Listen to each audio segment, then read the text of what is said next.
All right, welcome on everyone, and let's talk a little bit about some of these games here. First, though, the ceremonial making of the faces. Your reaction when a timeout was granted to Taylor Jenkins for telling his team to go faster when pushing the ball up.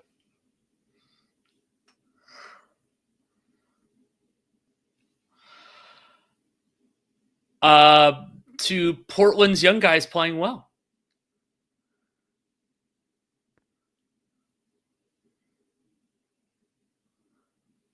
Oh, here we go, actually. Yeah, Ben Taylor just had some comments. The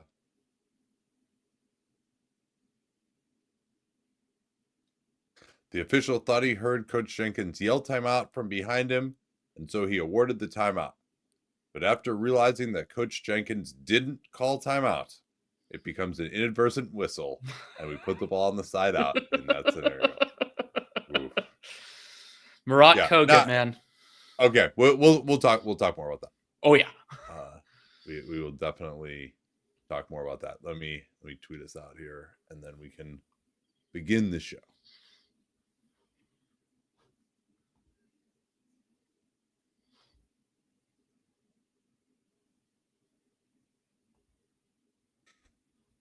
God, I'm at that point in my life where I'm just like, what button do I hit to tweet it out? How do I find it? I'm just like moving the mouse around my screen. PC load letter. Just like not finding it. Like just whatever the program is that I'm supposed to be using in my brain.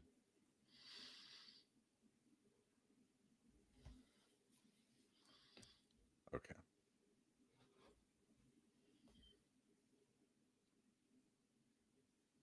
Now, let's do a show. Welcome on to Dunc'd On. And yes, there are still NBA games being played. It is not only trade deadline season, though it has captured our imagination, as it always seems to. This time of year, I had a great show with John Hollinger, which is actually a free show. Highly recommend you all listen to that, where we couldn't stop ourselves from going like 45 more minutes on De'Aaron Fox. Also hit on some other trade deadline themes as well, but this Fox situation is just so fascinating. Of course, we did the De'Aaron Fox mock trade yesterday. Half of that is available as a free teaser, but the other half is available exclusively on Dunc'd On Prime. And if you are not a Dunc'd On Prime member yet, I highly recommend you give it a shot, because you can get 35% off a year membership using the code MOCKDeadline25. That's because it's 2025, but you get 35% off. Maybe that was a little confusing. It works. Yeah, and you get Dan Feldman's Daily Dunks as well in audio or written form, and 5 podcasts per week from Danny and me. Access to our salary sheets, which are essential this time of year as well. So let's get rolling here about another awesome matchup between these young teams in the West. I mean, I can't begin to describe how excited I am about seeing matchups between the Grizz and the Thunder, the Grizz and the Rockets, the Grizz and the Spurs, which we'll be doing, by the way, on Monday for the NBA strategy stream on NBA League Pass. That is going to be awesome. What are your main takeaways on this one? A Grizz win that they pulled from the jaws of defeat. A hard-fought game, two teams that have a lot of players who compete, but also don't always make their shots. And I thought that this one, I lost a little bit of my enthusiasm for it pregame with Alperen Şengün didn't play due to, I believe it's a calf contusion. And then Ja Morant will have to monitor it.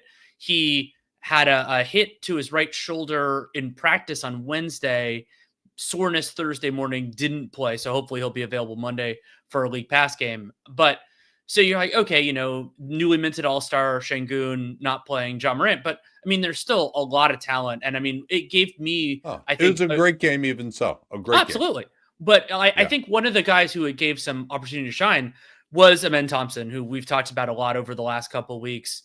And finding his stride offensively, these opportunities for the Rockets, they have to shift their possessions around. And so Jaylen Green had to do more. Amen had to do more. Van Vliet at times did more. And just seeing how the Rockets and the Grizzlies function how their offenses function without some key cogs, it gives you an appreciation for these two coaches and what they're doing.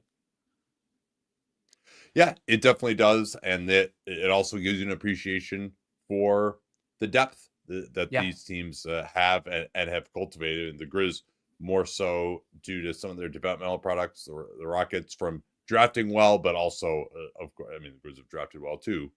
Desmond Bane at number 30 is a pretty good one, for example. But the Rockets also just have like so much talent. And the biggest thing that I took away, obviously the end of the game was controversial, but my biggest takeaway was the Grizzlies' point of attack defense going against Jaylen Green.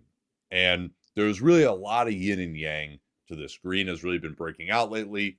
They gave him the ball more, and he was being guarded by Jalen Wells, who's one of the better young rookie guards that we've seen on the defensive end. He can get overpowered, but Jalen Green's not going to do that to him.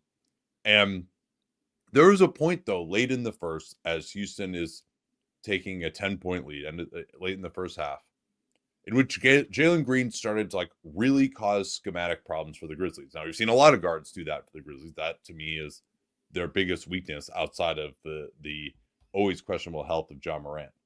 And so there was a 3-possession stretch in which Jaylen Green beat Brandon Clark. I think he beat Luke Kennard the next time. So he got himself a foul when being guarded by Clark on a switch, and then was able to get a drive into the lane, forced a double team, kick out to Van Vliet for a 3. And then the Grizz decided that they were going to go to the switch double. And Jaylen Green hasn't seen a lot of that kind of coverage. We've talked about how he just has been kind of allowed to walk into threes off the dribble in pick and roll. The Grizz weren't doing that. They were getting beat at the basket. Zach Edey was playing to drop coverage a lot of the first, and Jaylen Green and Amen Thompson were getting to the basket, largely finishing against him. He had some better moments in the second quarter, but they're going with Clark and Jackson, and they didn't want to go with the conventional pick and roll defense. Part of that is that Jaylen Green was hitting the jumper. Part of that is that Steven Adams is going to lay the wood on any kind of screen with your on-ball defender. Part of that is because they don't have amazing on-ball defenders getting over a screen. I don't think they had Wells in at that time. And so when they go to the switch double, Jaylen Green didn't see it. He kind of just drove to his left and went for like a tough step back 3 instead of getting off the ball. But I was like, that's interesting. And then they doubled him one more time. I can't remember what happened. And I was like, that's pretty interesting. Like, we haven't seen a team react like this to Jaylen Green, even if the Grizz are a team that does that more than most. And then I thought it was really notable, but that at the end, when Houston is feeding for a bucket, 2 things happened. One was Jaylen Green just kept getting denied by Jalen Wells, and the Rockets just like didn't get him the ball. He was getting extremely frustrated. Finally, after like 3 or 4 possessions. Yeah, you saw that too. Yeah. Oh yeah. I mean, possessions. And it was short circuiting things, and they couldn't really. And it's so funny because I think back to those Rockets teams. Every once in a while, a team could get Harden on that too, and they just took them completely out of their flow.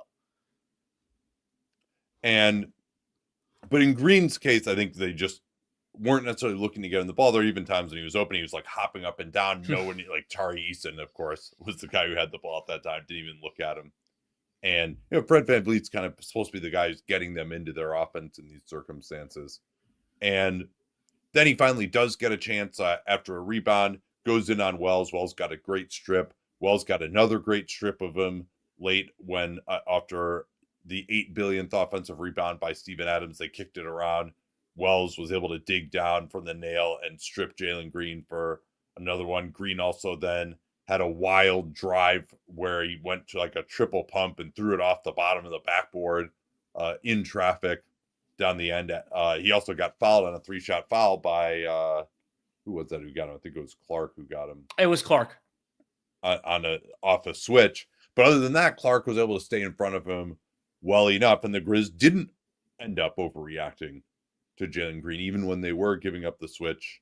I thought also the Rockets just didn't really have a lot of answers to the switching. But I probably talked long enough there, but I thought that all that interplay around Jaylen Green ultimately leading to a Grizz victory because the Rockets couldn't score down the stretch. Green had some good moments, but ultimately he wasn't good enough.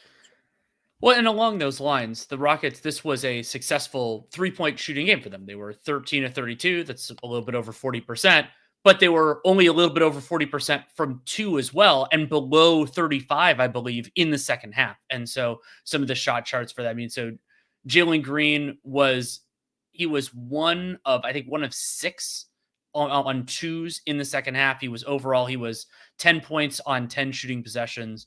And I thought that Memphis did a nice job contesting some more shots, not giving as much easy stuff, and also the not giving as much in transition, everything else. And so I thought that Memphis did a nice job responding. Of course, when Jaren was out there, another all-star in this game, I thought he was changing some of the shots that were out there. But yeah, it was fascinating to see the Rockets. It's always been my wonder is like, how are they going to generate good shots other than in transition and on the offensive glass? And of course, not having Alperen Sengun makes that harder. But they're also going to face different kinds of teams. They're going to face teams that have better perimeter defenders than this iteration of the Grizzlies does. So that is a very real concern. And sometimes teams like that happens. I brought this up years ago with the Cavs. They ended up having some real struggles, and then you either get better or you get different players, and you can see how it works out. Or maybe we're wrong, but I don't think in this case that I am, at least for right now. So that is something to monitor with Houston is, can they generate those shots? And I want to give a little bit of credit, because I've criticized them so much for this, to Tari Eason. He did have a play late where I thought he was going to go for a terrible transition shot, and he actually pulled back, didn't take the shot, and passed out. Oh, that's interesting. Yeah, we should talk about that. I didn't think he had it. Also because sometimes he has it and takes the wrong shot in those circumstances. It's sort of like the layup version of passing vocabulary, but but so with the Rockets, that is foundational. And it's so interesting. You know, we've done a lot with the original mock deadline and then the subsequent Fox one. Like the Rockets they're going to be a focal point for this for this deadline, probably this offseason, because of how good and how young they are. But I still can't shake this feeling that they need that offensive identity. And I don't think it's Sengun. I don't think that it's anybody else. And you can be a good team. You can win a round. You can win two without that. But if their goal is better than that, I still think they're going to need an engine that this Memphis team couldn't stop. Yeah, and this is, of course, the first time the Rockets have been this good. They're also without probably still their best offensive player, although how deserving an all-star he is something that we'll have to assess later on in this show. However, like Jaylen Green, he's really just been breaking out in this last month, and Amen Thompson is just breaking out in this last month. You know, Tari Eason hasn't really been in these situations at the end of games before, and he's never really been the smartest player. They're missing Jabari Smith. I think they would have loved to be able to switch with him. You know, I mean, they're really missing their top two centers in this game. Although It was great to see Steven Adams back and playing well. Like that's been, I wasn't sure he was going to get there, particularly early in the season, but he was a force in this one, which is great to see. So I agree with you. They need eventually to have better offensive players, probably a better offensive system as well. I would say It was very station to station. The one, and Ime Udoka has been criticized for this going back to his Celtics days. Like I don't think it's a huge coincidence, although also the personnel changed, that the Celtics did get more free flowing once Joe Mazzulla took over in terms of their offense, although they could still get pretty ugly down the stretch like they did when they almost blew that 20-point lead in game 3 against the Mavs last year. So I mean, basically the most complex thing they tried to do at the end was a 1-5-4 pick and roll or 1-5-2 pick and roll. So they tried to get Clark onto Green and then go after Luke Kennard once they had gotten that switch, and that didn't really go anywhere. It's a good idea, but everyone is just so station to station with the Rockets late. It's always been that way.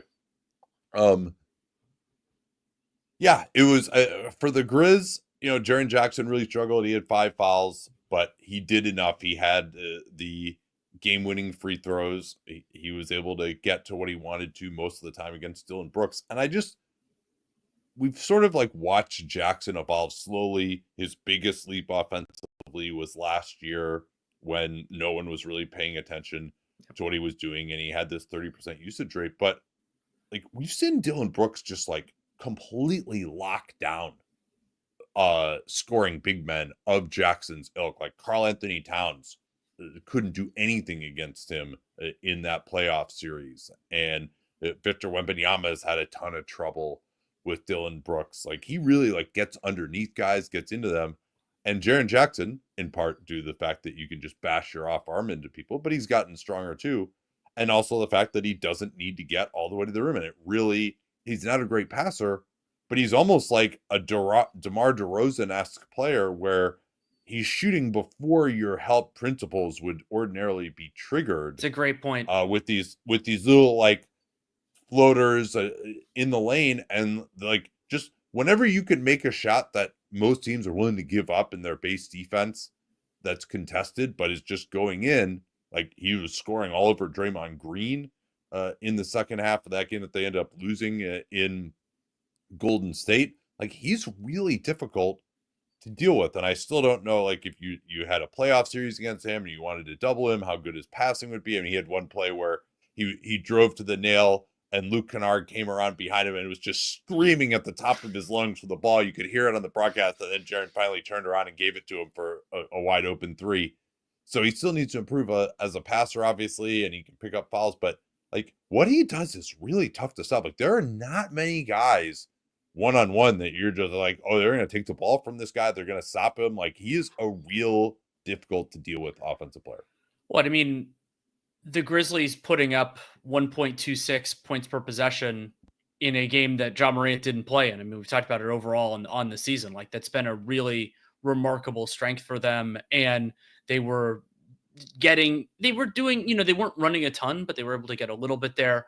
And on the Grizzlies offense, another like kind of unsung or less sung hero in this game for them was Kennard, where I thought that the Rockets, you talked about how they were kind of establishing a lead at the end of the first half. And then Memphis comes back and they cut it to like 4 almost immediately in the second half.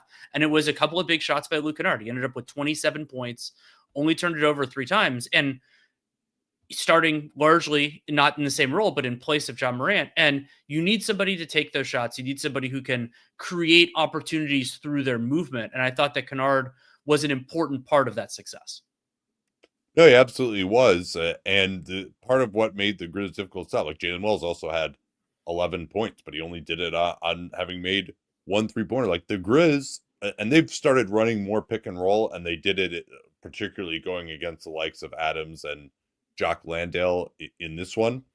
And like they're able to just like guys like Kennard and Wells are able to just like run pick and roll and like get pretty decent shots with Bane being guarded by Amen Thompson a lot of the time, and Jackson being guarded by Dillon Brooks. And so like those guys are able to run pick and roll, and the Rockets were going to play that 2-on-2, and they're able to score on that 2-on-2, which was impressive. And Santi Aldama is another guy who can make plays off the dribble, but also will shoot the 3 really quickly. He had one beautiful no-dip 3 where he caught it basically like above his forehead and just fired it. It was a pass that was like 20 feet in the air from one side of the floor to another, and he drained the 3.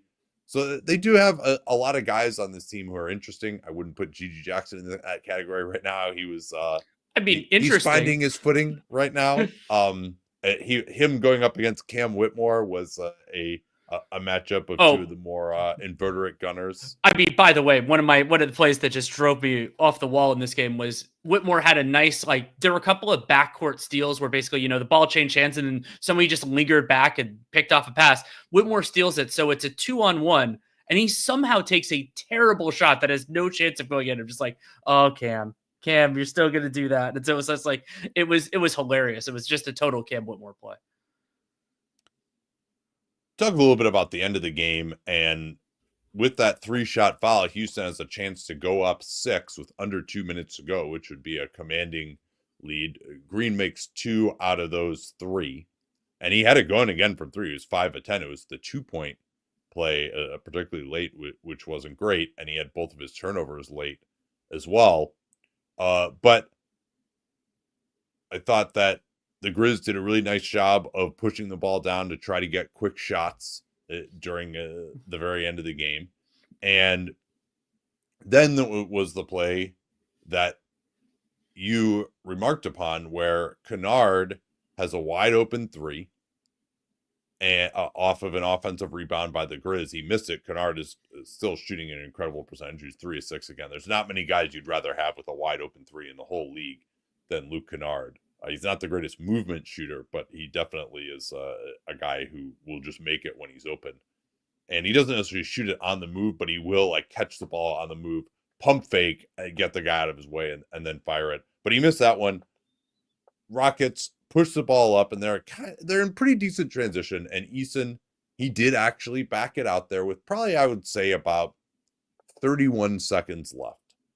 And there's a 10-second or so differential. And worth noting, they're down one. They're up one at this point. Yes, thank you. After the Grizz have already scored 2 2-point field goals during this period. And he does back it out. And I was kind of thinking, if you're only up one and the other team is going to have a chance to come back, now maybe you don't want to shoot at a point where they could get a 2-for-1. I think it was kind of right on the borderline of that. Like, I thought the shot that Eason had, it was a little awkward. He would have had to kind of turn over his shoulder. He'd come to a stop in the lane, pump fake the guy in the air, and he would have had sort of like a 4-foot floater. But it was open, and he elected to pass it out. I was just kind of thinking about like whether that's the right decision up one there, because the ability to go up 3 is pretty massive. Like, you agree if you have a wide open dunk there, you take it, right? Absolutely, zero hesitation. Yeah. Because that you're better. I would rather be up 3 with 30 seconds left than up 1 with 12 seconds left. Agreed. So just a question of like how good of a shot that actually would have been. I thought it would have been a 65% shot. And as it turned out, they ended up getting a garbage shot on that possession. And that's exactly the thing that I think is the part of the story. So you brought up that Jaylen Green makes 2 of 3 free throws. The Rockets do not score another point in the rest of the game. And so Clark blocks Jaylen Green. Then it was a turnover by Van Vliet. That was the one where he like basically threw it into the bottom of the backboard. Yes, I think exactly. He just did blow right by Clark. Like, that was the thing too. Like, Jaylen Green had moments where his handle was looking really good, but and he was blown by guys, but he also had moments where it was still a little bit loose. Like, it was just a very kind of nascent game from Jaylen Green. Even more so than some of the other ones, because you just sort of see him go really fast, but he was having more success at times in this one getting into the paint. The rim reads weren't amazing. They don't have great shooting around him. And then I think he just was kind of frustrated at not getting the ball and just got sped up at the end of the game.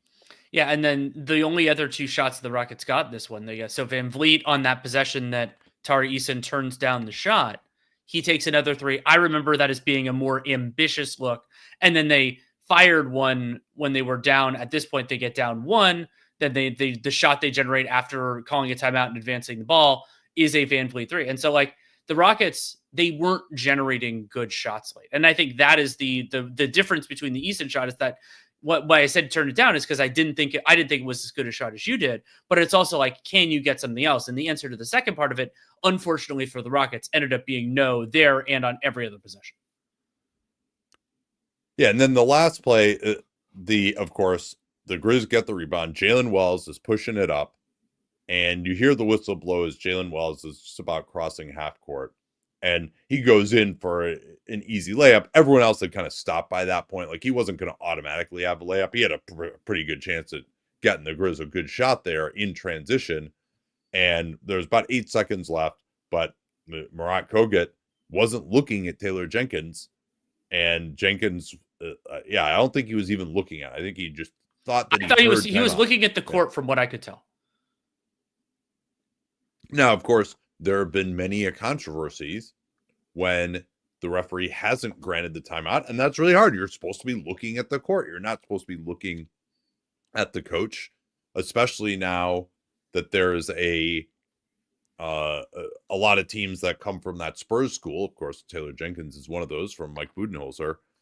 They will set it up so in the second half they don't want the other team playing defense on their own end because they don't want the coaches to be able to instruct the defense. Yeah, I think that's, and also they just feel like they're like changing things up a little bit for the home team. The away team gets to decide the basket. So I guess actually it would be I guess actually maybe but Udoka is also a Spurs fan, so he would have done the same thing. So, but anyway, you see that a lot now where it's they are the coaches on a different end than the action. A lot of times they'll be on the opposite end too when the team's playing offense. It doesn't matter, but like or it does matter, but it could be either way. And so the referee just like, I mean, maybe the coach should have like some sort of a buzzer to be able to call timeout, and that the clock will just stop immediately in that circumstance. Maybe that's how it should work, because it really, if you expect the referee to see what's happening on the floor, right? Like he's looking to see whether the guy travels when he puts the ball down or something, and he hears Taylor Jenkins say something. There's been a lot of country where guys have asked for timeouts and not gotten them, and everyone's gotten really mad at the referees for that. I'm like, well, human beings have sensory organs with eyes and ears, and somehow an input has to enter that sensory organ so you know that there's a timeout. And so I think Murat Kogut was just oversensitive to that, and it's probably better. And he thought maybe this is a situation where a coach would call timeout. You might know at this point that most coaches will at least let something develop in transition.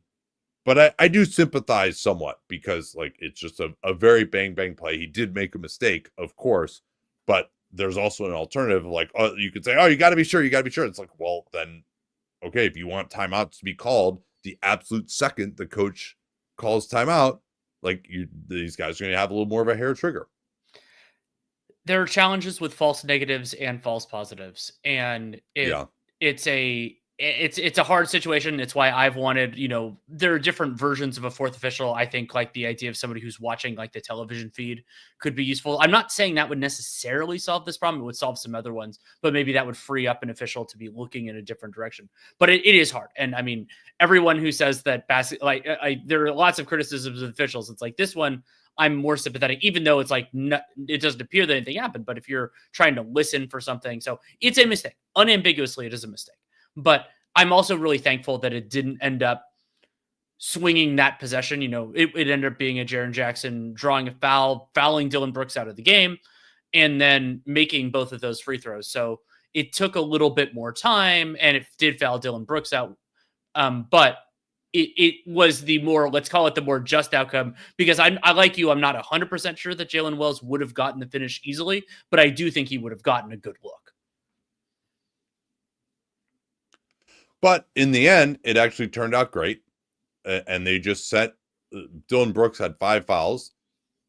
Jaren Jackson did a very nice job of getting position. It's always tough to get position for a post up directly off the out of bounds play, because you just don't have the same angle as you would. And the passer doesn't have the ability to dribble or pivot or anything to get a passing angle, but he was able to do it, and then just went straight to that left hand across the lane. And Dillon Brooks just not good enough defense. He had the arm forward. It was an obvious foul. Fouled himself out of the game.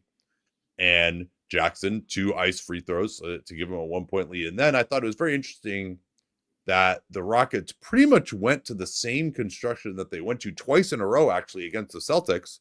And one of those, the Celtics took a foul. Then the second one, they did the same thing, which was inbound to a men. And like I've said, a lot of teams are kind of doing this QB keeper, but like with a guard that they want to get to the basket. So Van Vliet was the inbounder, and he was supposed to maybe get a handoff from a men for a jumper, or a men would go for the keeper. The second time they did that against the Celtics on the reset after the foul to give, the Celtics had actually Kristaps Porzingis on a men. They tried to switch Jaylen Brown onto him, but Brown was kind of just late getting there in the inbound.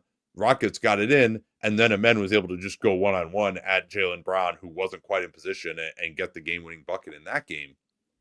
So this time the Grizz were totally ready for it. Brandon Clark was on him and just was able to slide his feet and stay in front of him, and men had to pass it back to Van Vliet, who I thought actually had a pretty decent shot, but from like way out that he should have just taken the first one. Instead, he tried to dribble in and take a 3. Never great to have to take a 3 when you're down 1. Right. But Yeah, so credit the Grizz there for being totally ready, and I do think that maybe especially because they ran the play twice in a row at the end of the Celtics game, that the Houston probably should have been ready with something else. Maybe you run some kind of a counter off of that or whatever. Maybe they tried to do that. I also thought it was weird they had Jayshawn Tate on the floor at the end, but not even being the inbounder. It ended up not mattering that much, but like why you would have him out there, I didn't. Well, I think they might have gotten discombobulated with Brooks fouling out, where it was just like, we need to have somebody else out there who we want to have. I guess, there was nobody else who was warm. Like, I guess you're not going to throw like Reed Shepherd in there or something to just like space the Jeff floor. Green. But, like even just put like Cam Whitmore in there, like someone who's just a better shooter than Tate. I agree. I think that would have been good. Yeah, I don't think it ended up mattering in particular there. But yeah, and it's just a lot of plays where like Van Vliet ends up having to isolate. Like he can't do that, particularly not at this point of his career. Anything else on this one? I think that's about it for me. Let me take a quick look through. But how did you feel about Desmond Bane played? He had 24 points plus 12 in 40 minutes, 11 to 24 from the field, and 6 assists. It's funny. The thing that I noticed the most about Desmond Bane in this game is it felt like every layup that he took was slow but wasn't contested, and I couldn't figure out how that was happening, where he was getting a little bit of separation, no one was getting there, because the Rockets usually move pretty well. But I thought he played within himself, wasn't making many mistakes, and particularly in a game where you don't have your like offensive focal point, taking, somebody's going to have to take some of those tough shots. I thought he did a pretty good job there. And I thought he competed defensively as well. Like he wasn't necessarily like the guy on Jaylen Green, but he also wasn't creating many seams for the Rockets to attack. Yeah, they didn't really go at him much, but he also wasn't the main guy. And he was playing a lot of point guard. He ended up with the more shots, but fascinating, there's only 2 3-point attempts. And, right.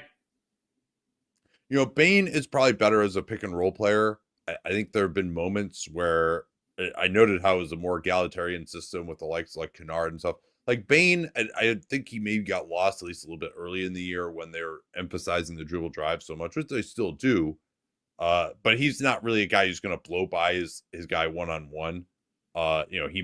He'll either like kind of go in a straight line off the pick and roll. He doesn't really get off the ground for a mid-ranger, or he'll kind of like go to the step back left at times. And even though he had 24 shot attempts, I didn't particularly feel him. I thought he got bothered from behind a lot by a man who had 5 blocks.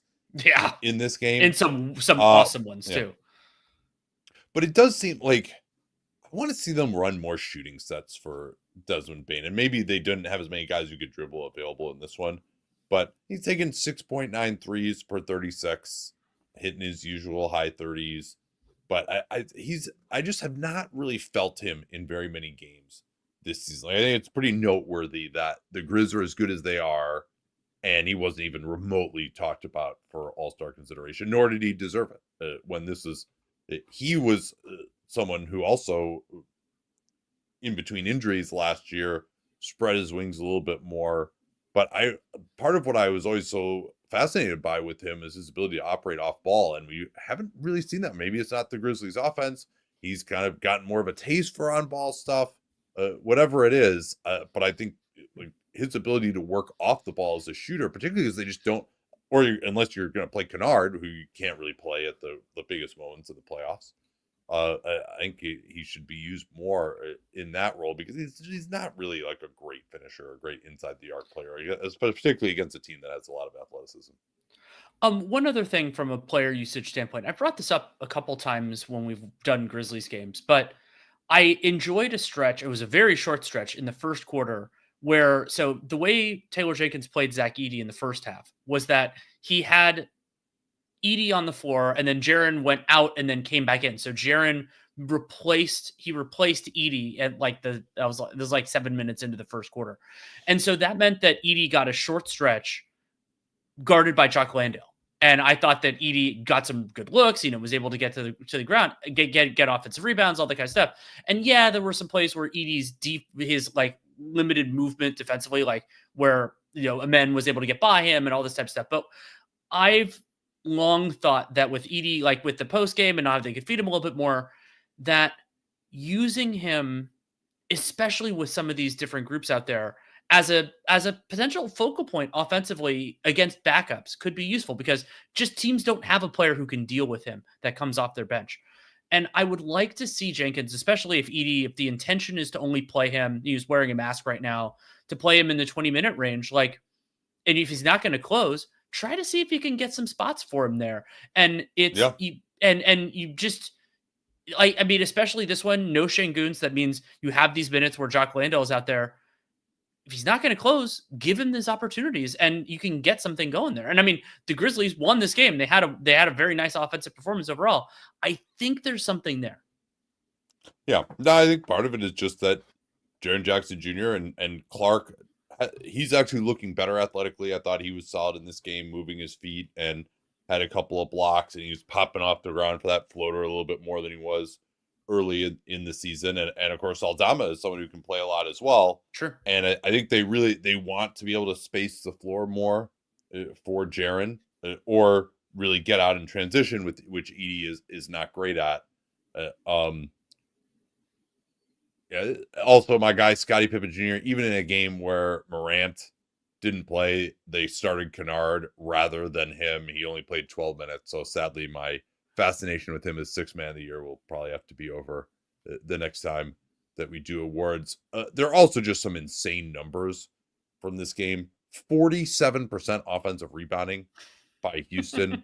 I thought actually Bane was really bad on the defensive glass. He was guarding Tari Eason a lot of the time and just let Eason like fly in from the 3-point line for offensive rebounds. Now, I will say that when Memphis was able to get the rebound, they were completely destroyed Houston in transition themselves. 222 points per play, or points per 100 plays. I guess 2.2 per points play. per play. And then the Rockets, off of their own live rebounds, just had flub after flub. A man that actually had, like, he kind of tweaked his back when Pippen shoved him in the back in the rebounding action early in the fourth, and then he blew a chance for an alley-oop dunk when he didn't get off the ground as much as he thought he would. And then Green got stripped a couple of times, so that was huge that the Grizz were able to convert so well in transition, whereas the Rockets were not. And the Grizz also, for their standpoint, had 36% offensive rebounding. These are two great offensive rebounding teams, but I mean, Adams was ridiculous. I mean, he was absolutely destroying the Grizz. And Clark and Jackson are not great defensive rebounders, and even Edey wasn't able to deal with them particularly well either. Edey picked up, I think, 3 of his 4 fouls in 17 minutes were committed on Steven Adams. Yeah, I think that's right. Yeah, okay, I think that's right. It's a fun game. It's a really fun game, and I'm really enjoying him. And like, he had a stretch in the early second quarter when they kind of ran the offense through him. He had a couple of mid-rangers, and then they didn't go back to him as much, but he also finished 7 of 15, but 7 of 9 from the foul line. Let's talk a little bit about this Portland-Orlando game.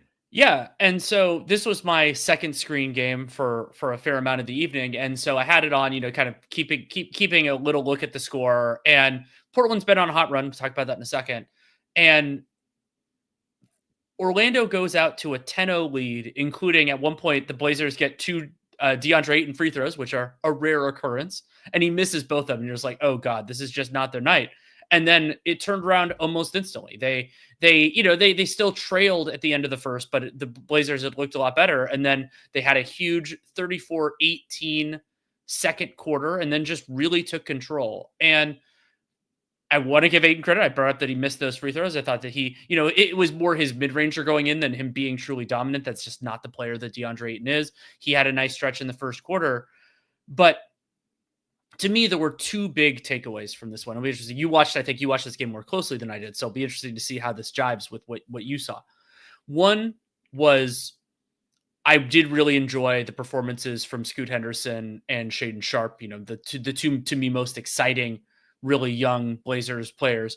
And then the other one, which is not a new thing for anybody who watches the Magic or listens to this podcast, it was a truly horrendous shooting performance from the Orlando Magic. 5 of 26 from 3. And like some of the possessions just got short circuited because nobody was going to make the shot, let alone take it. Oh yeah, it's I mean, now Jalen Suggs is out. He's missed basically all of January. He was out since January 3rd with a lower back strain, and then came back and immediately got a knee contusion in the Pistons game, and he's been out since January 25th. Since that point, or actually, I guess it's a quad contusion they're calling it. That was initially a knee issue, but yeah, Orlando had 35 points in the first quarter, and then 18, 20, and 17 in the last 3 quarters of this game. And yeah, I mean, like, they're 3 of 15 at halftime, and it's just like, it's absolutely comical. And Cole Anthony had 3 of their makes. Now, I do think that, yeah, and Paolo has come back. He's really, really struggled. And I also watched a fair amount of their game against Miami, which they were up for most of and gave up the lead and then just couldn't score in overtime, ended up losing. And that was actually, no, I think Franz had come back at that point. That was the 2 overtime game. I think he came back in that game or right before it. Yeah. I watched that one too. But I think Paolo really doesn't look good to me physically. And I mean, that was a hell of a injury to have him out for 2 months. And Franz was out almost 2 months with his as well. But his body doesn't look as good. He doesn't look as cut up as normal. He's not getting off the ground the same. He couldn't get by anyone in that game. Again, like, Nikola Jovic was just staying in front of him, no problem. And yes, there is no spacing at all, but it's not like Paolo wasn't even like getting by the first guy and then drawing help and kicking out to guys who weren't doing anything. Like, he wasn't even like getting to step one, nor was he really in this game, other than a couple of transition plays. He's just having to take a lot of mid-rangers, and those went in like his first game back, but that's not really his main thing. The fact that he only got to the foul line 3 times in this one, when that's what he's like been so good at, like, he clearly is just not at the level physically that we've seen from him, and maybe he just got out of shape. And it's really hard to stay in shape when you have that sort of an injury. You just can't really do anything. So, you know, and he's like, I'm sure he's never had to like really focus on his diet before or anything like that either. So, you know, I think maybe he got a little bit out of shape that way. But yeah, he looks awful. Franz looked a little bit better, I thought. But I was calling Denny Avdia a poor man's Franz, and Avdia actually didn't really do that much in this one, with only 2 of 8 from the field. Yeah. So Avdia's been playing well. Avdia's been playing well, but this wasn't his best his best performance recently. I mean, Contavious Caldwell-Pope is like missed time. He's just like limping around out there. Like, he came in, he wasn't playing much at the end of the game against Miami. He comes in just for like an offensive possession as one of their quote unquote shooters, and he's like limping around. I'm like, oh, maybe he's just an old guy. He's like really stiff coming off the bench. Like, no, that's just how he's running the entire game now. Anthony Black is just a complete wallflower on offense. Like, Tyler Hero wasn't guarding him at all at the end of that Miami game, and he was just standing in the paint on every possession, and then they just knew that they could close him down. Like, that was pretty ugly too. Like, they're still having to rely on Cole Anthony. Wendell Carter is out of the starting lineup. Like, he has shown some promise as a stretch 5 in the past, and actually shot in the mid-30s in previous seasons, and he's just been absolutely terrible from 3. He's shooting 19.5% from downtown on the season.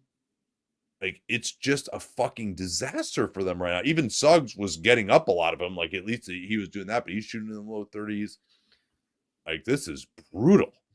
It is. And also, Gary Harris has basically missed the entire month. He played 13 minutes on Thursday, but I think he hadn't played since New Year's Day. So he's been dealing with a hamstring problem. And so that's another guy who can at least theoretically shoot. He made one of the 5 makes of the 26 attempts for Orlando. And I thought that it's a great point to bring up that they missed Jalen Suggs on offense. I thought they really missed him on defense too, because his point of attack, his effort level, like, that would have made life a lot harder on Scoot, on Simons, depending on where they decided to deploy him. And so I think that there were definitely some positives for Scoot Henderson. He's been, it's been one of his better stretches. We'll probably spend some time on him at a future 50 and 60. But something I appreciated about Henderson in this one was that there was one play, it was sort of Westbrookian for me, where he was just going way too fast and just couldn't get the shot up. And then the next time he had the similar opportunity, he slowed down a little bit and actually got a better shot. And that's the type of thing you have to adjust to. And I mean, he's finishing still not where I would have wanted it to be, going back to like some of the film that we saw, but we're getting more positive from him than we did in the first, 14 months of his career. That you're talking about Scoot now? Scoot, yeah. Yeah. So I Benji here in the comments said that basically like Hollinger and I shoveled dirt on the Blazers. Although that was, I think, 2 weeks ago now. Maybe it was last week. No, it was 2 weeks ago now. So this is before this latest winning streak, which we should talk about in great detail. But I think even at that point, I thought that Scoot was gonna still be a pretty good starter, and like the shooting is kind of on track, and I think his passing is pretty good. I think he's pretty solid defensively. I'm not even closing the door on him being an all-star. Certainly there are really bad moments, but he's up to being much more respectable now, and like he's helping the Blazers win games. He's been out of the starting lineup. He's starting again now with Grant out with this ankle issue of late, and Grant also missed the time with that head injury. But I guess was it a facial contusion? It was facial something. It was DNP face. It was DNP face for like 10 games. Yes. So, and I can't say that they particularly missed him in this one, even though you would have maybe wanted him to guard one of these guys. But I thought, Scoot is like, he's playing faster. He's making quicker decisions. He's getting by guys. He had one like beautiful hook shot finish into the chest of Batadze, who's a pretty decent shot blocker. And yeah, he's been contributing to winning basketball. I thought Shaedon Sharpe, he's coming off the bench now, but he had a really nice game in this one. They were willing to switch him onto Franz and Powell. I thought he held his own reasonably well, although, of course, again, you've got Klingon and Ayton hanging out behind the play with the zero spacing, and you feel much more comfortable switching when you know that you can give plenty of help, and you don't have to worry about any kind of miscommunication or anything in that respect. So, and Avdia's been playing really well, even though like some of these physical drives he's had have looked good in these last 6 games or so. Like his 3-pointer, he's shooting it a lot faster. I just thought his confidence, he did get to the foul line a ton in this game, even though he was only 2 for 8. But he had a moment where he got Wendell Carter switched on him. So Carter's a pretty good switch big. He's like, I'm just gonna go take this guy and go to the basket. He got a foul, and he's really showed a lot of confidence attacking players. And Simons is playing better too. So these guys are actually like Ayton actually has showed a pulse defensively, I thought, in this game, in addition to scoring reasonably well, and like he ran the floor reasonably hard. Like that, this has been a very legitimate stretch by the Blazers, and they've won every single one of these wins that they've had has been pretty much a blowout. The Miami one became close down the end, like scrubs versus scrubs, but they were up by 20 in that game. They've blown out Orlando twice by a combined 50 points. And the only close game they've had was against Charlotte. And then their only loss in this 6-1 stretch was at home to Oklahoma City. Yeah. And so they haven't beaten like amazing teams, but it hasn't been like a horrendous schedule. It hasn't been. And by the way, Denny Avdia in the month of January, 19 points, 8.5 rebounds, 4 assists on over 50% from the field. He's done well. And I mean, we'll probably talk about him at a future point. And I'm happy you brought up the Blazers, their recent success, because I'll set a little bit of a table here. So a couple weeks ago, I did this little riff about how the New Orleans Pelicans were winning games and no one else at the bottom of the league was. And so they were really weakening their draft position. Almost immediately after I said that, the Pelicans started losing and all of these other teams at the bottom started winning. So the Jazz and the Wizards notwithstanding, the Wizards, by the way, have lost 16 straight now. So the Jazz and the Wizards have won a combined 1 of their last 10 games. And then the Nets are 2-8. But New Orleans, Charlotte, Toronto, and Portland are all 5-5 in their last 10 or better. And then Philly's won 4 straight. And so we're seeing these teams at the bottom kind of push up, and not all of those are created equal. And, of course, draft position matters even with flattened lottery odds. But for Portland, I think of them a little bit differently because the guys that are propelling this are players who they hope and expect to be a part of their future. And if you're winning with those guys at this point in the year, especially with the flattened lottery odds, I'm on board with it. I think that if that's what's happening, you build off those good vibes. But if it's like you're winning games because you're giving all these minutes to like these 32-year-olds that are on expiring contracts, well, then that's a little bit weird for me in that circumstance. But I think Portland, you celebrate the success. Yeah, I think that's fair. And Avdia, his offense is giving lie to my statement that it didn't make any sense to acquire him because he's kind of more of this like 3-and-D-ish sort of forward who could maybe do a little bit of something, but what you didn't really want that on a real team. And he's actually been pretty efficient recently. Hey, they actually put him back in the starting lineup. What a concept. Oh, and briefly, sorry. Continue your thought. I just didn't mean to sidetrack you. I've said another. Yeah. No. Well, so I think also this is maybe not quite related, but that if they can trade Jeremy Grant for anything, they should do it right now because he probably needs to come off the bench at this point in time. Like if they're going to start Scoot, and Avdia obviously is going to start now too. Like they're going to keep starting Tamani Kamara. They went to this big group that was reasonably successful when he came back, but that was really kind of more of a stature thing. Like really Scoot or Sharp should be starting. And I don't know how bad this ankle sprain is. Mark Spears, I joked with Hollinger today about how Mark Spears, the angel of death, he did tweet that Jeremy Grant had an ankle sprain, or he retweeted that he's not going to return with an ankle sprain. So I was like, uh-oh, what happened to him? How bad is this ankle sprain? We haven't heard anything, but like Spears knows. But in any event, yeah, I'll let you make your point now. I've run out of steam. It ties in with the Orlando Magic, which is where some of these wins are coming from. Now, obviously, like we brought up with Portland, like they've beaten some good teams during this stretch, but also it's really interesting that we've seen the kind of the bottom of the middle fall back. And so Orlando, they're 2-8 in their last 10. The Spurs are 2-8 in their last 10. The Bulls are 2-8 in their last 10. So what happened is we're seeing like a little bit of a separation on one end and then a bringing together on the other. And how that affects teams at the deadline is going to be worth watching because there's still, the East play-in mix is still very thick with the teams that actually want to try and the teams that don't. But then in the West, like, does this clarify things?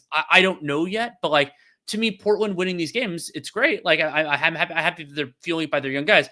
This hasn't changed their trajectory in terms of the play-in for me. And that's a benefit of being in the West. Yeah. Now they could end up, the 11 seed in the lottery or something like that too, if this continues. I don't think it will though. This is actually something I wanted to talk about it as well. You've noted how we're kind of seeing some weird results at this point, and Kevin Pelton did some great research on this a few years ago. He hasn't looked at it again since, but I would posit that it's probably only gotten more severe, that there are certain times of year that are real and certain times of year that aren't. And January is one of the kind of the not real times because everyone's exhausted. You're coming up on the trade deadline. The most real times in terms of just predicting playoff success and just how good teams are is the beginning of the season and then right after the deadline. And then you sort of, it continues to turn into silly season once you get into it later into March. But in terms, and then anyone who wants to win can win during that period, and anyone who wants to lose can certainly lose. So we'll see if this continues in the time after the All-Star break. Then maybe you could say the Blazers have something. But this has a lot of implications if they can. Like Avdia is starting to look like he's pretty darn good, and Scoot and Sharp at another 20 points in this one. Like his finishing is definitely something that's really pretty fantastic. He's shooting the three more off the pick and roll. His defense is decent. Like they need another piece certainly, because I don't know that they have like a true superstar upside guy. You'd love for them to have that, but all of a sudden it's starting to look better. We'll see whether this is just a blip, but the fact that they've actually like blown these teams out, I think is and like played really good defense is pretty encouraging. Granted, they've played the Magic twice in the stretch, but yeah, it's not like they've just hit a good run of close games against bad teams. Okay, let's move on here. You want to talk a little bit about that game we were at last night? Yeah, I think we should. So the Golden State Warriors beat the Oklahoma City Thunder, gave OKC their ninth loss of the season. So the Warriors clinched that the Thunder wouldn't have a better record than the 73-9 team. But for me, the question, of course, we live in the Bay Area. I have a lot of friends who are Warriors fans, and I got text after this game like, "Is this real?" And I'm like, well, if your goal is like the Warriors being like a high end playoff team, no, probably not. And the reason why I say that is because there were a couple of anomalous kind of parts of this. One of them was the Thunder just couldn't make a three, and at certain other points, a shot to save their lives.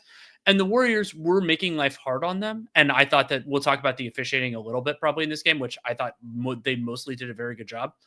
But then the other part of it was there were points where the Warriors were like generating terrible shots, but they were going in. So like Andrew Wiggins, who has like been 6 minutes to 2 minutes in the game, like there were some ridiculous ones. Where like Andrew Wiggins, who has been a Thunder killer for basically his entire career, is just like hitting tough pull-up twos. Pajemski had a couple. Schroeder had one during the point when Curry was sitting, where it's just like they had nothing on the possession, just threw one up and it went in. And so those are going to happen. It is a single game, but if your idea is, oh, this is the way that the Warriors can beat a really, really good team, you're not going to be able to do that most of the time. I asked Mark Daigneault after the game, probably ineloquently, because he usually will give a pretty good answer, and he didn't this time, of how it is that the Warriors, who've been kind of a mediocre team, usually seem to play pretty well against the Thunder. These teams have played some absolute classic games over the last 2 years. And I do think that they kind of struggle with Steph a little bit, and the Warriors are used to him being doubled, and they move the ball pretty well. I think the strategy that kind of causes more trouble for the Warriors these days is, we're going to put someone on Steph. He might get some threes. He might make them. He might not, but we're not going to react to Steph so much coming off of screens. And we might have the big up, but we're not going to trap him and just give up the shot to the big on the roll. Like, we'll make his window small at the 3-point line, but we're willing to give that up. We're just going to give you nothing at all inside the arc. And that wasn't really the case in this one. Like, Kevon Looney went off for like 18 points. The Thunder rim protection just wasn't as good in this one, flying around behind the play. And the Warriors have a lot of experience dealing with that kind of a double teaming on Steph. Like, they don't have as much experience dealing with just like the straight double teaming of him at half court. But in the course of their actions, they know what to do when two guys double step at the 3-point line coming off screen. And so don't give them that, because that's the best thing that they can do. And I think the Thunder, like, Lou Dort is someone who really like gets into guys, but like Steph is just too good moving off the ball, setting up screens on or off the ball. Like Lou Dort can't sort of like dominate him physically, like get into him the way so it can someone like a Brandon Ingram. Cason Wallace doesn't have enough experience in this one and Alex Caruso sprained his ankle very early in the game. So they didn't necessarily have that great option on Steph. And while Steph didn't do anything in the first half, he had 17 in the second half, and also was kind of setting up everything for the Warriors at the rim in the half court. Two stats that are both anomalous, but also a little bit troubling for the Thunder in this one.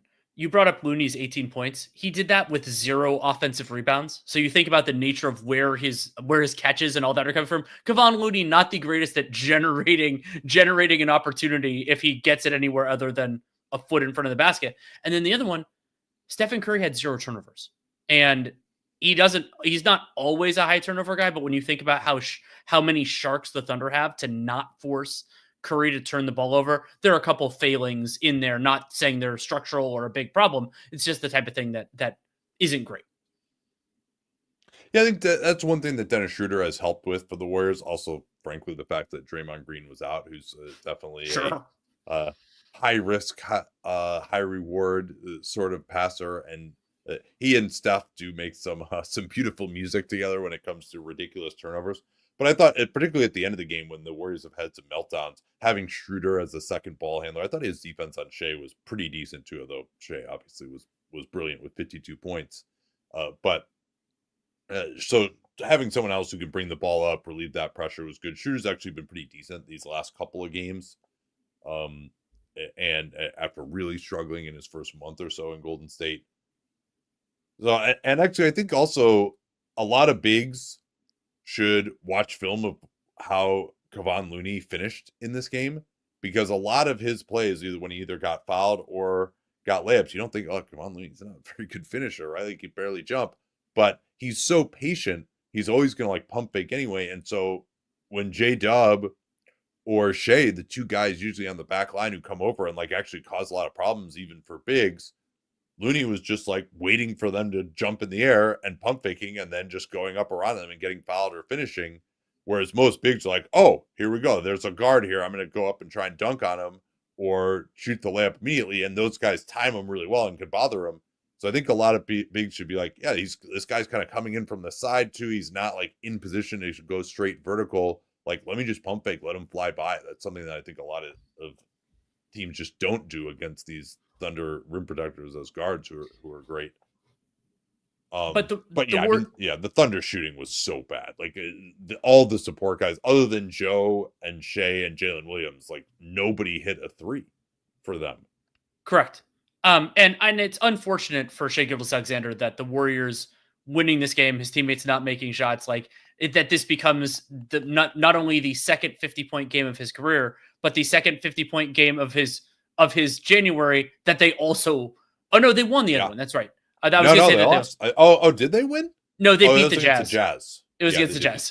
But they beat the Jazz sort of narrowly. Yeah. And I thought he was fantastic. And I mean, there is a difference, and it's so funny because this comes up so much it has come up so much with the Warriors over the years, that this is not a Warriors specific one, where there is a free throw disparity or a high free throw total. And so you go, oh, we got a really favorable whistle or all that stuff. There were a couple of grifty ones in there, but I thought Shea earned a vast majority of his free throw attempts. And I mean, he got to a lot of really good twos. And it was a great display of how much depth, even beyond the foul drawing, that he has in his individual scoring offensive game.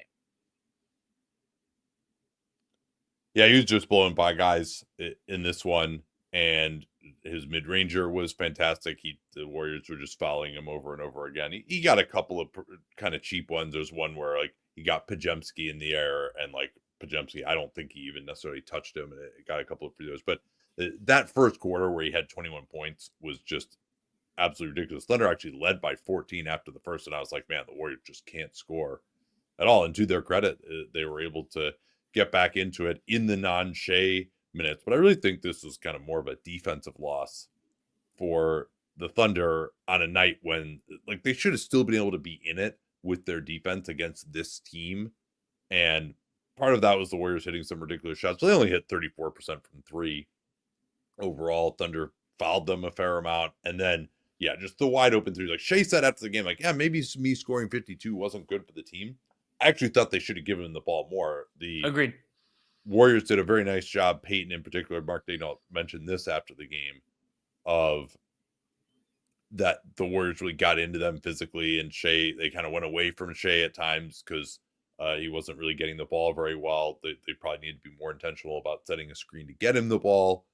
And J-Dub was kind of running more of it at the end, and with mixed results as the Warriors were hitting every ridiculous shot themselves, even late in the clock.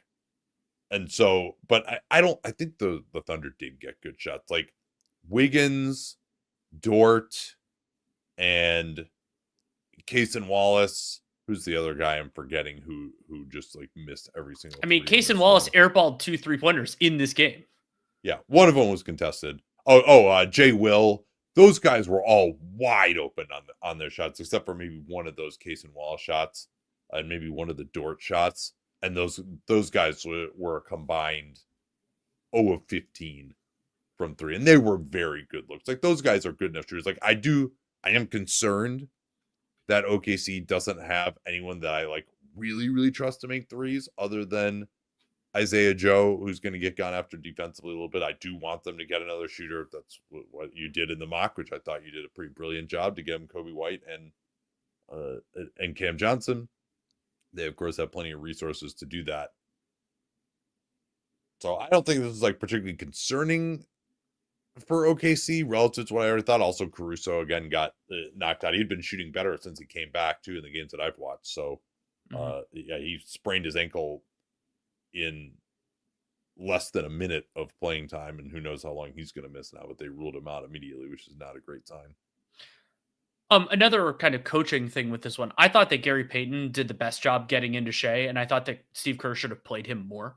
But Gary Payton's and the other funny thing was like they started the game with Payton in post, Quentin Post, who's a two-way player that they're starting. And by the way, Trace Jackson Davis didn't play at all in this one. I don't know of an injury designation though. Maybe I missed it. No, he because he only played 6 games or 6 minutes in the Utah game too, and then didn't come back in.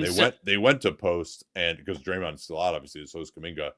And Post had 3 fouls in 8 minutes. And the Warriors, he was a big part of why Shea went off early. Because the Warriors, the way they like to play pick and roll defense, a lot of teams are doing is they kind of will do like a late switch, basically. Like it's not a switch.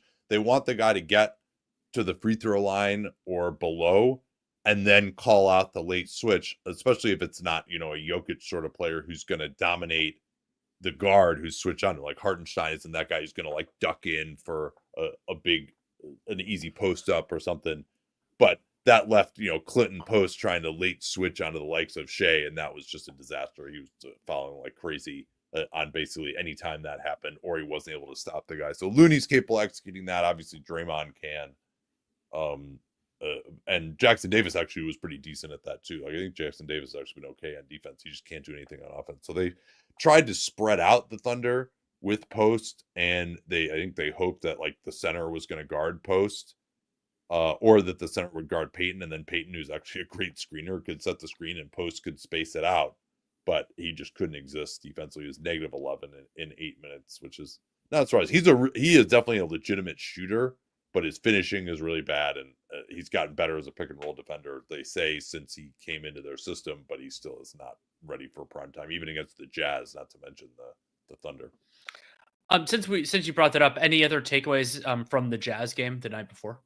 Well, I do have one more takeaway from the Thunder. You said Gary Payton was their best option on Shea. He was also their best option for absolutely fucking obliterating Isaiah Hartenstein on a dunk in the last minute. I mean, that was as loud as I've heard Chase Center, probably since the playoffs against the Kings. Like it was absolutely ridiculous. I mean, there have probably been some moments like that, those Steph big shots that he hit in some of those games last year that won him the clutch play of the year. But like that was just, it was so out of nowhere. And he just like that was a throwback for Payton from like 3 years ago. And he just like destroyed her. I also thought Hartenstein did not have a very good game in this one. He was 2 of 10 from the field, obviously. Other than the offensive boards, I didn't think he didn't have the floater going. But of greater significance, I just don't think he was very good as a rim protector. Right, I agree. Part of that was because he was being asked to be outside on the perimeter. And Mark Daigneault, again, like he had some good stuff pregame. I asked him like what some of the big evolutions were this season, and he talked about how they've had to kind of change up compared to last year when they were healthy throughout the year, where they've had all these different iterations of the teams with the centers to really change the way that they play. But he also said that something that they do is just try to more randomly change up their rotation so that teams can't time them out. And I thought part of what he did there was he only would put Jalen Williams in the big when Steph was out of the game, and then in the fourth when Steph came in, he was like, all right, we're going to take out Hartenstein. I think he felt more comfortable with Hartenstein's ability to move his feet on the perimeter, so that kept him away from the rim. But there was another play where I think it was Andrew Wiggins just like went right through his body. Wiggins is not a great finisher at this point, although he is playing very well offensively in this stretch. He's 5 of 8 from 3, but he's not as good of a finisher as he used to be. But he went like right through the chest of Hartenstein. A Euro step knocked him back. Like he didn't. Hartenstein did not really have much of an effect defensively, I thought, in this one. I agree. Yeah, and then the Utah game, that was the JV squads. Utah ruled out all of their guys. Those guys all came back, and they got waxed by the Wolves, even though they wanted to beat the Wolves tonight because they have the draft pick. That did not end up happening. But yeah, no Markkanen. Sexton was really the only one of their main regulars. who is available. Obviously, Cody Williams is out with an ankle sprain. So there's a lot of 4-guard lineups. There was a lot of, or it was Micah Potter and Drew Eubanks together. And the Jazz played admirably. Warriors didn't play very well, but they ended up taking it in the end.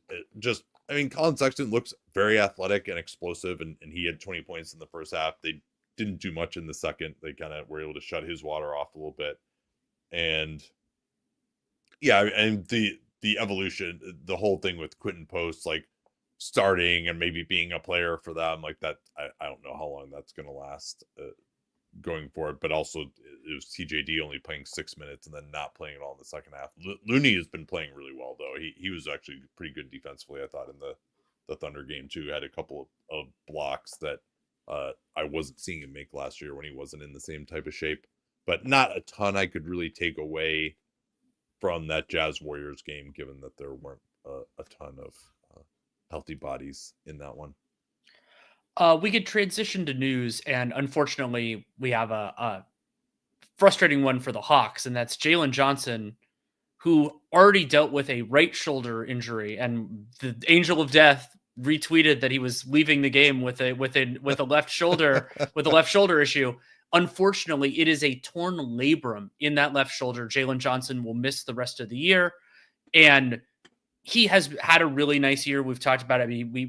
That game that he had some really nice performances, including that the strategy stream game we did where they beat the Celtics. And this year on the season, before, like as of when he got hurt, the Hawks clean the glass version, plus 3.1 net rating with Jaylen Johnson on, negative 9.3 with him off, and that is not because his minutes tie in with Trae Young. The Trae on Jaylen Johnson minutes off are actually even worse than the full sample, which is pretty interesting.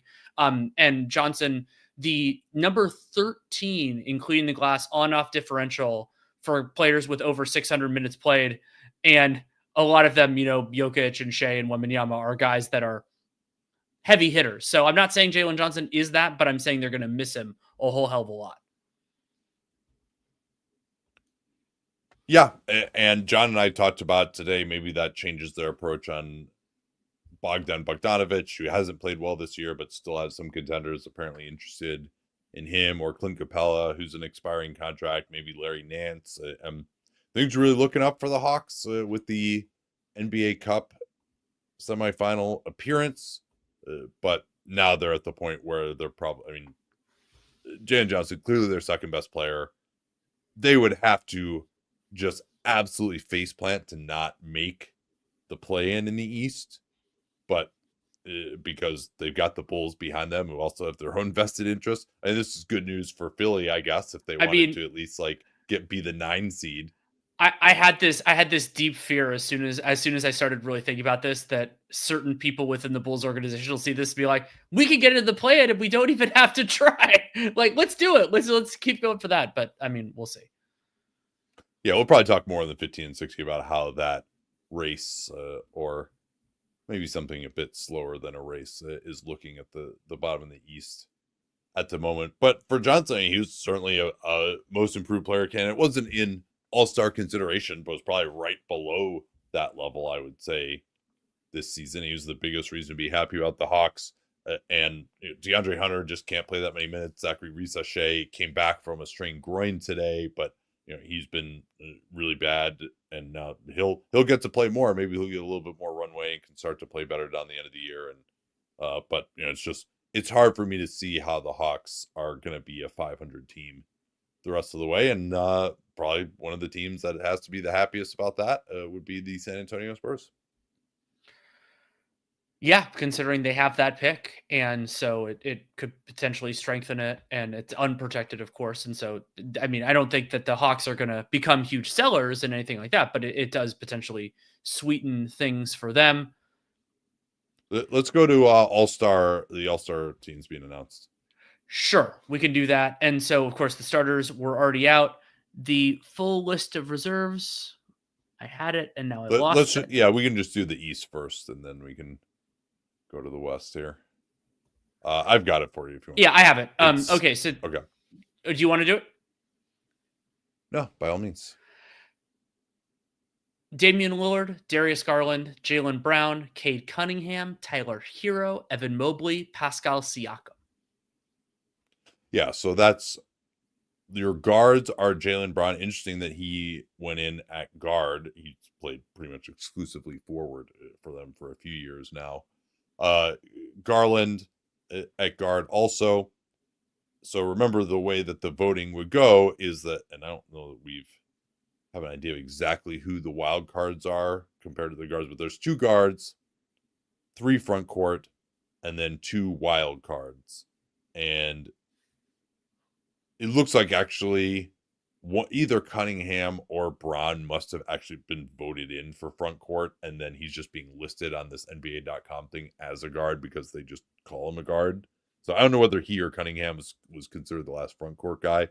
The 2 that, I thought Hero was right in consideration for me when I did it a week ago with John. It was Zach LaVine that I picked there and said I think Hero's having a good season. No problems at all with that one. Cade, especially as a front court guy, I moved him in. I thought Evan Mobley should have been starting instead of Karl-Anthony Towns. No problems there. Garland has been one of the best offensive players in basketball this year. I had Lillard on my team too. So it was really the only guy that I was a little surprised by was Siakam. I think with the Pacers surge, it was have to have a Pacer. I would have actually probably gone with still Halliburton over him, despite the fact that Halliburton wasn't great for the first month of the season and has only been very good, not great, maybe even by his standards since then.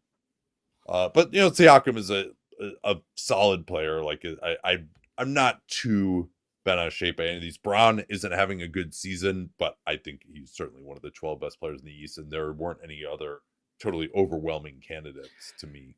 Well, and this will be more relevant in the West, in the West versus the East for me. But I personally believe that the All-Star game, especially with only 12-player rosters, which should be expanded to 15, that it's more about who the best players are. I completely disagree with you, by the way. I don't want to expand it to 15. Well, because number one, they can't. I mean, I guess they totally changed up the format now. Yeah, maybe they could move it to 15 now, or maybe it's 16, and then you can have 4 teams at 8 instead of 3. Yeah. Not that I'll be watching either way. But so there is a general bent within the voting to reward teams and players instead of doing like the best players. So I'll talk about it with the West in more length. But like, I'm totally fine with Jaylen Brown, the reigning Finals MVP, making the All-Star team, even if he hasn't been one of the 16 best players in the East, because he's an All-Star. Like that's to me what it should be. And so I think that's a natural lead into the West, where Anthony Edwards, Anthony Davis. I would say maybe he's been one of the 16 best players in the East. I guess I just said 16, so maybe that was on your brain. But he's been one of the 12 best players. He is one of the 12 best players in the East. No, he is. That's what I'm saying. He might not have been so far this year, but he is overall, and that's what's more important to me personally. And Trae Young was upset at a snub. Like, he would have been in that mix with me for Hero too. Like, between Hero, Halliburton, LaVine, Trae Young, I don't think there was anyone that I felt incredibly strongly about should have gotten it there, but Trae was kind of at the bottom of that list for me. And then in the West, we'll say the full people first: Anthony Edwards, Anthony Davis, James Harden, Jaren Jackson, Alperen Sengun, Jalen Williams, and Victor Wembanyama. And so my philosophical thing here is basically, to me, Luka Doncic is an all-star. Like, I don't care if he's hurt. I don't care of what he's going through. Like, he is an all-star. He is one of the 10 best players in the league. He's higher on the list than that, but he's one of the 10 best players in the league. He should be an all-star. I think the same with Ja Morant. To me, those guys need to be all-stars. And that when you kind of take those players off the table, it leads to arguments about other players that I don't think either. Like, for example, like there was the Sengun versus Sabonis stuff. I think the answer was that neither one of them should have made it. Well, to address your first point, I think, to me, if you have played less than half of the season and you're also not even back and playing yet at the time of the selection, I'm fine with leaving Luka off. He's played 22 games. They're going to, by the time the All-Star game rolls around, they're going to have played 60. The All-Star game is very late this year. He's played less than half the season. Ja also doesn't play that many minutes. You just never know when he's going to be healthy again. He hasn't really established enough of a level of play. Again, the Grizz numbers are amazing when he's out there. But to me, he just hasn't proven that he's back at that level for any sustained amount of time. So I couldn't go there with him. I thought about it. And then, of course, Harden and Şengün, this is an example of, well, this team is really surprised because of their defense, so let's reward their best offensive player. It makes no fucking sense. They do this all the time. Well, or Team X is really exceeding expectations. They're doing really well. So we have to put somebody from that team on. And incidentally, Sabonis got hurt by that this year when his first All-Star appearance, going back to when he was a Pacer, was for this exact reason. And I hated it then. I hate it now. Not saying Sabonis deserves a spot, but like Alperen Şengün hasn't necessarily even been the best, been the best Rocket. And the Rockets, it's also, that one gets into the other hard thing with this, which is generally if a team is great defensively, do you think it's the center? But we've talked about this at length, that with the Rockets, it's not quite that way. Now, I wrote a piece, I think like Luol Deng made an all-star team back in 2012. It was one of the first pieces that I ever really wrote, where I said, yeah, I don't think Luol Deng is one of the 12 best players. I don't know if he's deserving. But that this is a time where like, oh, the Bulls need a second all-star because they're playing really well. There's another of these teams that, you know, it was Derrick Rose, and then they're going to be the number one seed that year, and they were that because of their great defense. And they also had like great offensive rebounding, kind of similar to where Houston is, to the extent that Houston's offense is good. It's like it's transition and it's offensive rebounding. It's not Alperen Şengün driving their unstoppable half-court offense. But I said it's not the end of the world to reward guys from winning teams, because it at least makes players value winning. Like, and you want to be on a winning team and play hard, and if the coaches are going to reward that's like a good incentive, I would say, for players to like play the right way and help your team win, and you will be rewarded. I don't know that that's fair. At least there aren't like people have contract bonuses related to All-Star. At least it doesn't affect All NBA the way it used to.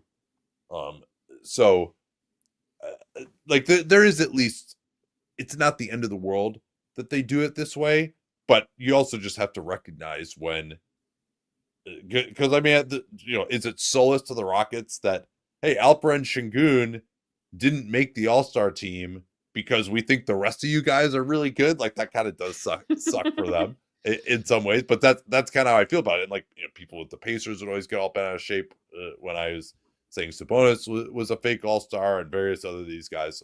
I've always said over the years, but it's like, hey, no, guys, actually, like, don't take it too personally, because I'm saying that the other 8 guys on your team who play are better than everyone thinks. so it's actually only one guy that I don't think is that good. I think the rest of your team is actually awesome, but obviously they never see it that way. But yeah, Harden in particular, and the argument that's most common is, well, if you took James Harden off the team, like, where would they be on offense? Well, it's not like James Harden shouldn't be rewarded because the Clippers have absolutely nobody else who can play make on this team whatsoever. And it's really more about, there are a lot of guys, I think, who could be providing the value that Harden is providing this year, although he is available a lot. But for him to make it over Kyrie was absolutely insane to me. I couldn't believe that. Yeah.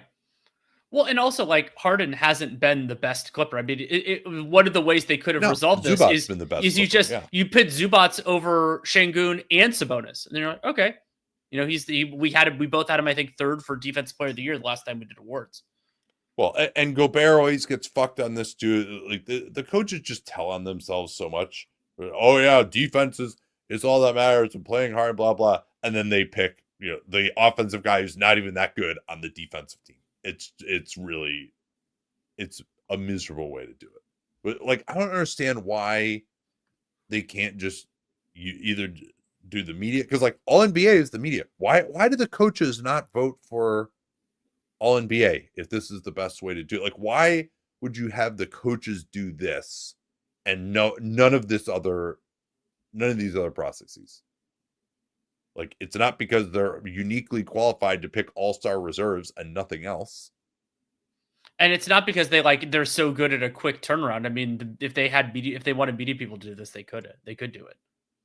Yeah. Do the coaches even want to be doing this? They don't even really care. They're just like, oh, they're the 4 seed. They need someone. Pick that guy. That's how I'm sure how most of them do it. A lot of people actually were complaining about Jalen Williams being on there, and that's just absurd. Yes, he's maybe not one of your 12 best offensive players, but considering his defensive role and how good the Thunder defense is, he is absolutely a deserving all-star before you even get into the fact that the Thunder are a dominant team this year.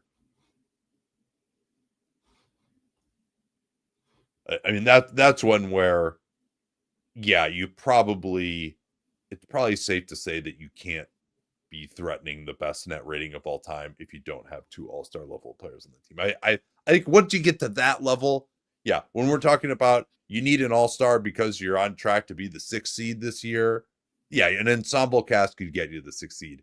No, you're not going to make it to being one of the best teams of all time in a regular season without 2 all-stars. That's a decent heuristic to pick him based on that. Did we both have J-Dub in our, at least we both considered him for all NBA the last time we did it. I've had him. I had him 2nd team the first time and 3rd team in the beginning of January. Yeah. So yeah, I would have had, just to remind everyone of that, I did it with John, obviously. I actually would have had Devin Booker on the team as well. Wait, did KD not make it? He's the starter. Oh yeah, he's a starter. Okay, I was about to say that would that would have been pretty crazy too. And LeBron starting, I don't know that he's even necessarily been one of the 12 best players. They've been playing better recently, even since I talked about it with John. But I'm fine with him just believing he's one of the 12 best players in the West still and picking him. And I think Devin Booker, I've kind of under the same logic, even if he hasn't been amazing this year. So yeah, I mean, but yeah, I didn't really have Şengün or Harden as particularly serious candidates, honestly. And I would not have either. Yeah, would you have had any other differences? I mean, I've talked about on there. I would have had Luka because to me, if you are one of the 10 best players in the league, you are an all-star every single year. That's just so I would have had Harden and not Harden off, Luka on. I would have had Şengün off and had Kyrie on, a few other, that kind of stuff. All right, let's roll through the rest of these here. A lot of news that's come in, and let's begin in LA. Yeah. With Anthony Davis going to miss some time.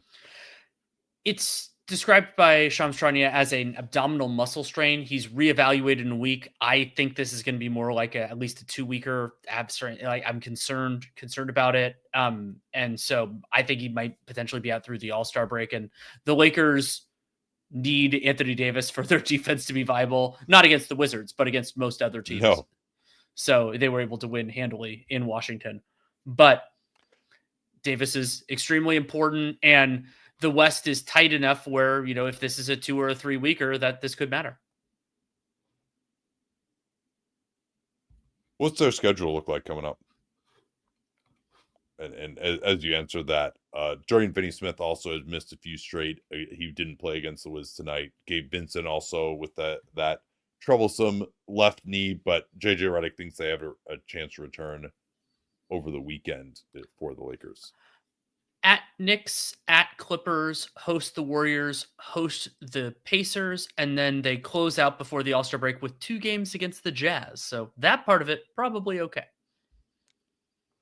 Yeah, and maybe that would be an impetus for him to not necessarily come back. And I do think an ab strain is hopefully not as bad as an oblique strain.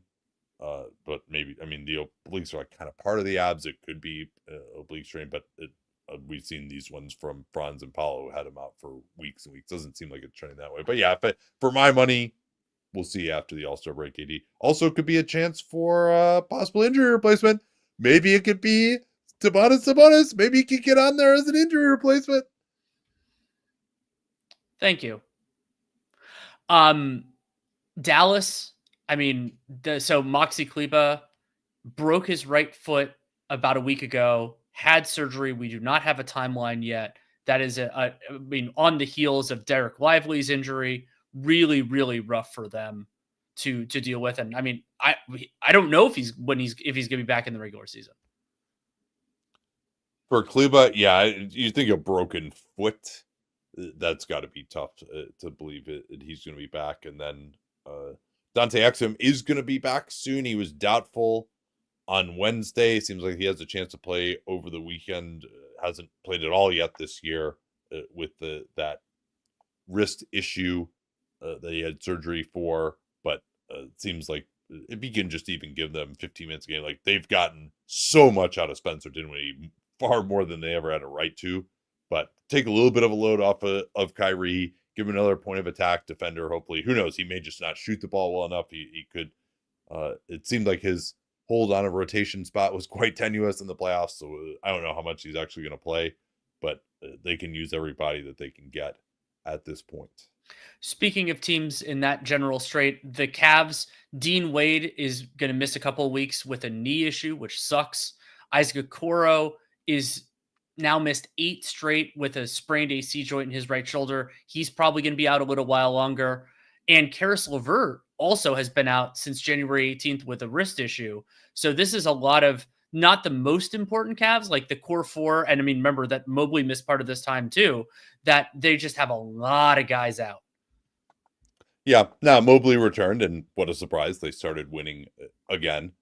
He had a calf issue that thankfully wasn't major. And yeah, so it's actually, they're going to go back to the starting lineup that they kind of intended when they built this team 2 summers ago with Max Strus at the 3, but they are pretty light in terms of any sort of backup wings. Niang has to play more now. Sam Merrill, who's kind of been in and out with an illness, they have to play more. They have to go more 3-guard groups. Jerome has been playing more too, but against most teams, they should be able to get by reasonably well, as they did against the Hawks, completely blowing them out. And their offense shouldn't be particularly affected by this, I would guess.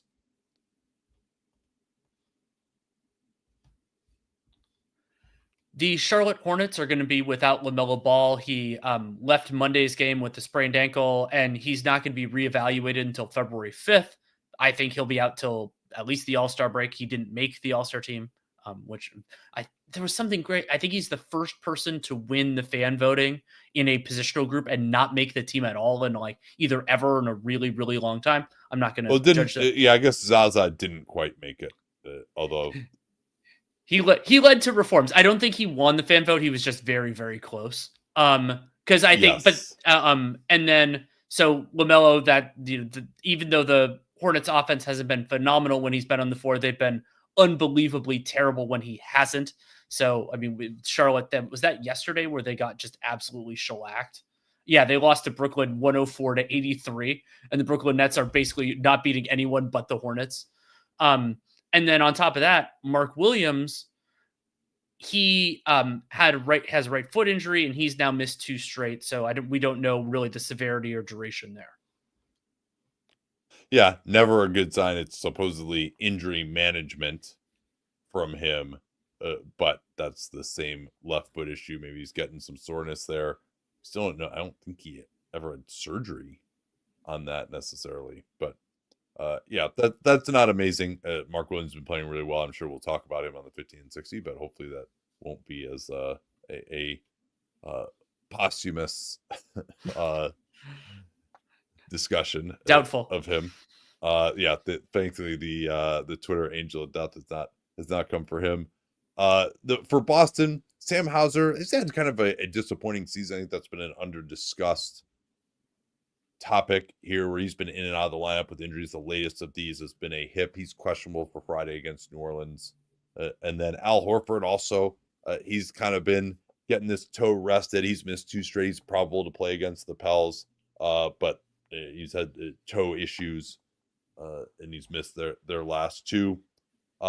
Another guy who has just had kind of a lost season is Day'Ron Sharpe. We thought maybe even he could play well enough. He had moments last year in the middle of the season for about 20 games before he inevitably got hurt again, where he's looking like maybe he could evolve into kind of a lower end starting center. He's had a really rough year in terms of his efficiency, and now he's hurt his hamstring once again, left hamstring tightness. And on the spectrum of muscle injuries. John Krasinski tweeted that Julius Randle left the game against the Jazz with a groin strain. He kind of pulled up lane and had to leave immediately. And then, of course, he clarified that the team had actually characterized it as groin soreness. So nothing to see here, folks. Don't worry. It's just garden variety soreness. That's why he was grabbing his groin after an acute incident and leaving the game. It's just garden variety soreness. No problems at all. Plus minus king Andrew Nembhard didn't play against the Pistons for the Pacers, and it's classified as a thoracic spine sprain, which freaked me out. Hopefully it's not a long-term injury, but it doesn't sound good to me, as thankfully back injuries are not something that I've really had to deal with very much. Yeah, it sucks. For Philly, Embiid is still out on Friday. He has reportedly responded well to ramping up, but he hasn't been able to play yet. They have, as you mentioned earlier, won 4 straight. They've done so in the absence of Caleb Martin, who, with this hip issue, is not going to play on Friday against Denver. 11 straight on the sideline for him. Andre Drummond, who's been another just total bust of a free agent signing. He's been in and out with this toe issue. He hasn't played since their ugly blowout loss in Denver, after which they've actually played much better. But so he's going to be out now for 5 straight. Again, like, he just hasn't been able to get his rhythm. I think they felt like Joel could miss games and they would have one of the best backup centers in the league, and instead, like, they've kind of I actually have liked a little bit of what I've seen from a Dembona lately, but Drummond really has struggled for them. What else do we need to talk about here? For the Raptors, Emmanuel Quickley hasn't played in a game since January 11th. He's been more recently dealing with strained left groin and a hip. He might be coming back on Friday. He's questionable. It's the first time he's been listed as anything other than out, so that's good. Kelly Olynyk has missed 3 straight with a calf issue. He is also questionable, so they might not be getting those players back Friday, but they should be getting him back relatively soon. The Wizards are without Alex Sarr. He's now missed 2 straight with a left ankle sprain. Brogdon hasn't played in the entire month of January with a foot issue, and then Marvin Bagley hasn't played basically in a month either with a knee issue. Yeah, I mean, the Wizards have just been pathetically non-competitive in their last couple of games, but at least it heartens you slightly to know that it was without those 3 gentlemen. I guess Bagley doesn't really matter that much. Yeah, mentioned Cody Williams with that left ankle sprain. He's going to be out at least another week. He's missed 4 straight. Johnny Juzang, who we didn't really mention, he's like giving Utah okay back end of the rotation minutes as like a real NBA player as a shooter. Right hand fracture. He was questionable to come back against Minnesota, but he's going to miss his 10th straight, or did miss his 10th straight, against them. He was questionable, so maybe he'll be back shortly. And you want to talk a little bit more about the Kings and De'Aaron Fox and their performance, since that's in the news of late. Well, just very briefly. I mean, we'll, of course, if he gets traded, we'll talk about this. But I'm just throwing something out there right now that I think offensively, the Kings are going to miss De'Aaron Fox if they trade him less than some people think. He's, the transition identity hasn't been there as much. And when you look at kind of the player combinations this year,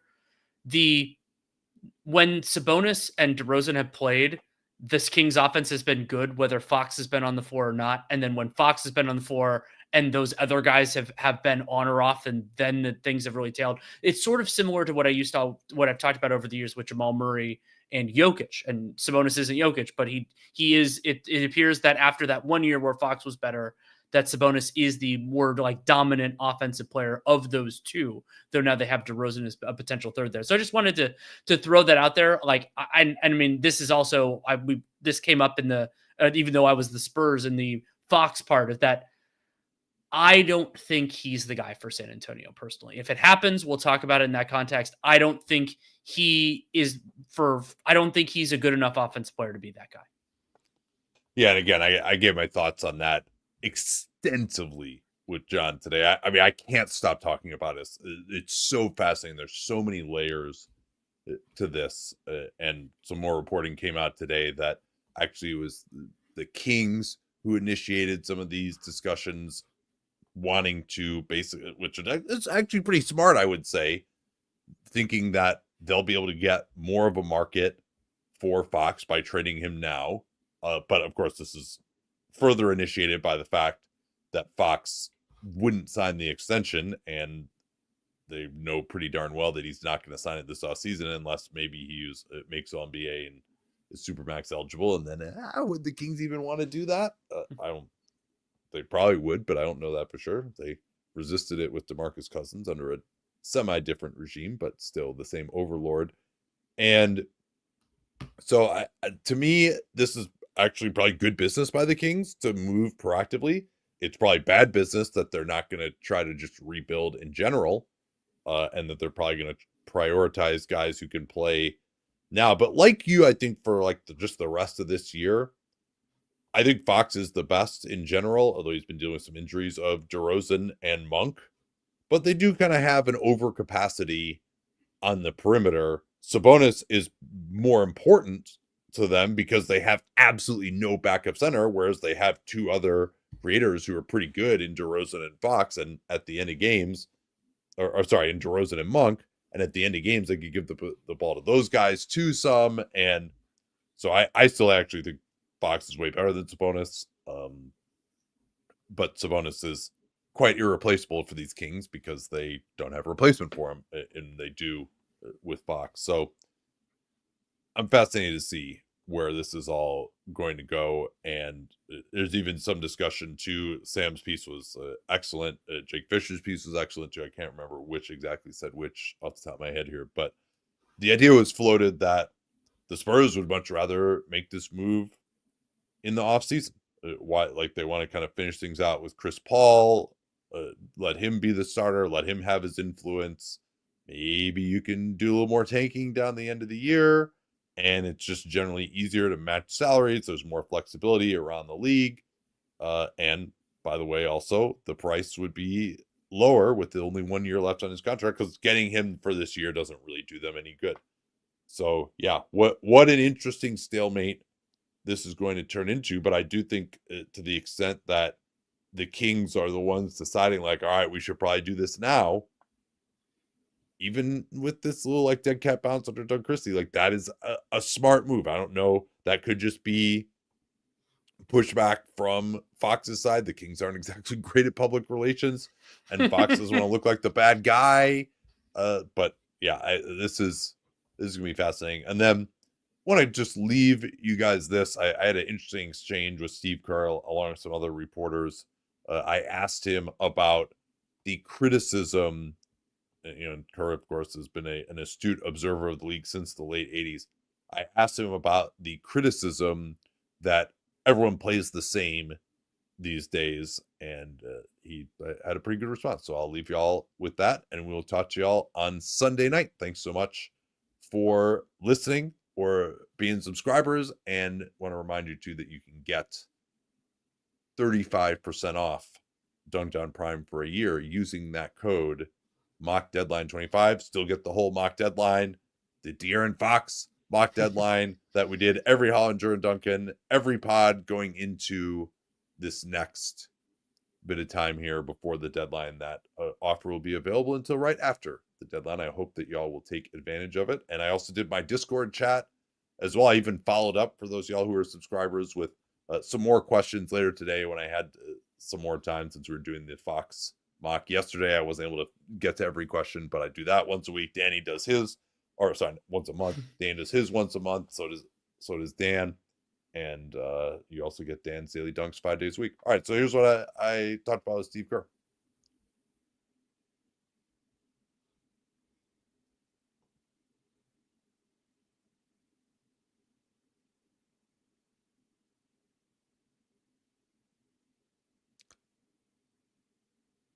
And for those of you on YouTube, sorry, we are not going to append the Steve Kerr audio because that's hard to do. All right, we'll talk to y'all next time.